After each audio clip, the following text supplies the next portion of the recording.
Hello guys, next parcel.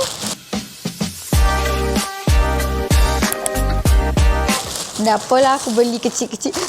Tudung lagi. Sekejap Aku baru je unboxing tudung polka dot. Aku beli lagi tudung. Weh, ya Allah, tudung sekarang cantik-cantik. Aku jarang juga membeli tudung. Selalunya aku beli tudung bawah je lah untuk pakai daily-daily kan. Tapi kali ni, bulan ni saja aku dah beli 4 ke 5 tudung. Shawl.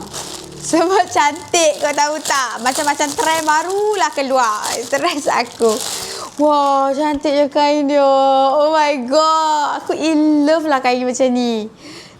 Aku suka. Bila pakai nak bentukkan kat muka senang. Lepas tu nak letak senang. Dia senang jadi. Kau tak? Senang jadi yang cantik. Love the colours. Aku tak pernah ada colour ni dalam hidup aku. Tudung. Cantik betul ya. Cantik ya. Oh my god. Dalam gambar dia taklah nampak macam cantik sangat. Tapi in real life cantik nak mampus. Nampak tak? Dia kan macam cotton macam tu. Kalau hang nak bentukkan macam bawal ke, nak buat macam ni ke, nak buat trend sekarang macam ni ke, kan? Boleh. Semua boleh guys. Saya aku tunjuk dia macam corak kat you all. Tada! So cantik.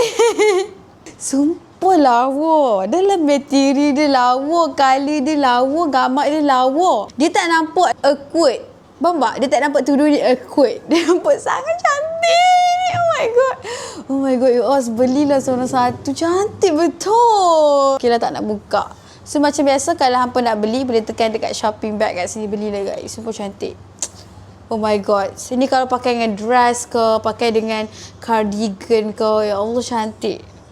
Boleh combine dengan colour pink, biru, warna coklat.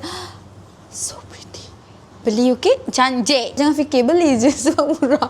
Okey, beli jangan satu, beli 2, 3, 4, 5, 6, 7, 8, 9, 10. So itu je lah. Jumpa di next masa. Bye bye. Love you. Alamak, turun jadi apa dah ni.